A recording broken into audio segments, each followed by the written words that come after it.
Dr. John Thomas in 1855 introduces the Clean Flesh Heresy to the Christadelphian community.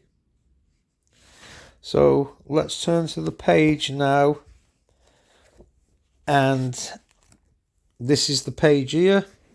So the title is Our Terrestrial System Before the Fall, page 159.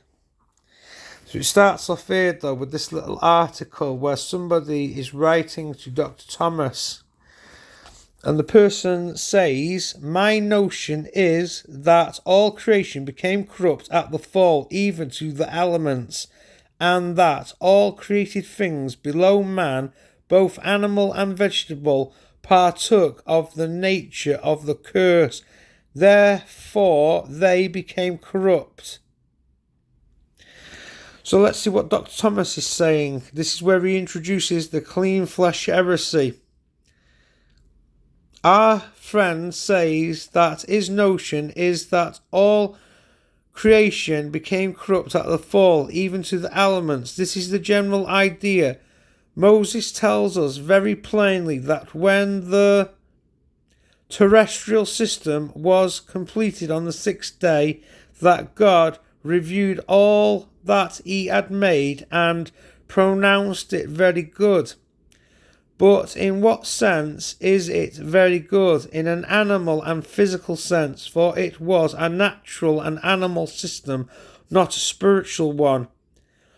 Such a system is essentially one of waste and reproduction, and was organized with reference to what God knew would come to pass. This is implied in the placing of the earth in such a position with respect to the sun, moon, and stars that there should be a diversity of seasons. Thus, fall, winter. So when he means fall, he means autumn. So thus autumn and winter, seasons of decay and death, were institutions existing before the fall. Now, what he's saying there, does this harmonise with what the Bible is teaching? The first place we should go to is Romans chapter 5 and verse 12. So in Romans chapter 5 and verse 12 it reads, "Therefore, just as sin entered the world through one man, and death through sin, in this way death spread to all men because all sinned." So what Dr. Thomas is writing here is contrary to what the Bible is teaching. He's coming up with false teaching. This is clean flesh. Corruption, decay, and death could not be in the world before the fall of Adam and Eve, because Paul says in Romans 5 and verse 12, death entered the world by Adam. Also, when he's referring to the seasons of decay and death, which here, thus fall and winter, thus autumn and winter, seasons of decay and death, were institutions existing before the fall. Let's look at Genesis chapter 1 and verse 14. So Genesis chapter 1 and verse 14, "And God said, let there be lights in the expanse of the sky, be for..." I don't like that translation. Hold on, let me find a better translation. Yeah, I've managed to find the King James. Genesis chapter 1 and verse 14. "And God said, let there be lights in the firmament of the heavens, to divide the day from the night, and let them be for signs and for seasons, for days and years."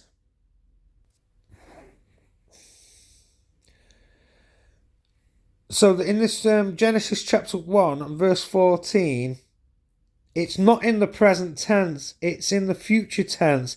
"And let them be for signs and for seasons and for days and years." So Romans chapter 5 and verse 12 does indeed highlight the idea that death entered the world through Adam's sin. As for the tenses in the creation account, the phrase "let them be for signs and for seasons and for days and years" suggests a forward-looking purpose for the lights in the firmament.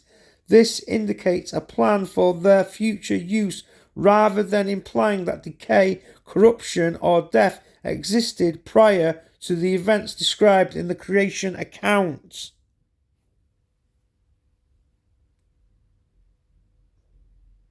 So there you have it. I've proved that Dr. Thomas is wrong, that he's teaching false doctrine. He is here introducing the idea of clean flesh to the Christadelphian community. This article here is followed up in the Herald, in the Ambassador of the Coming Age, the Christadelphian magazine, in page 85.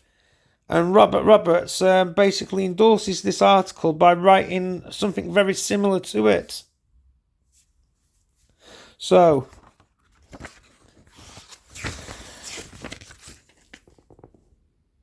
it's this article here, Jesus is relationship to the law of sin and death, page 83. The error actually occurs on page 85.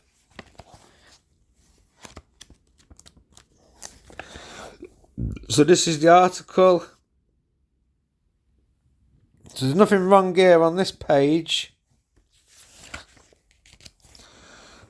But if we look here, there are some problems.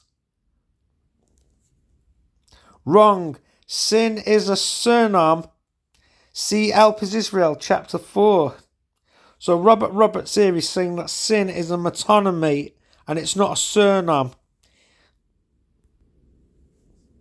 So what he's writing here, the phrase sin in the flesh is a metonymy. It is not expressive of a literal element or principle pervading the physical organisation. Literally, sin is disobedience or the act of rebellion. The impulse that leads to this resides in the flesh and therefore come to be called by the name of the act to which they gave birth. In determining first principles, we must be accurate in our conceptions. Well, he's not accurate at all there. What he's writing here about sin being a metonymy, he's actually contradicting Help Israel in chapter 4. If sin isn't a physical element of the animal nature, how do you explain diseases, death, and resolution into dust? Here, he's actually contradicting himself in the Christadelphian Birmingham Amended Statement of Faith, Clause 5. That Adam broke this law and was judged unworthy of immortality and sentenced to return to the ground from whence he was taken, a sentence which defiled and became a physical law of his being and was transmitted to all of his prosperity, including Jesus. So he's contradicting his own statement of faith here. I don't know what he's talking about in this. It's absolute nonsense. It's hard to understand. And basically, if sin just means an act of rebellion or disobedience, the transgression of God's law, and we die because we sin, how do you explain infant mortality? How do you explain child mortality?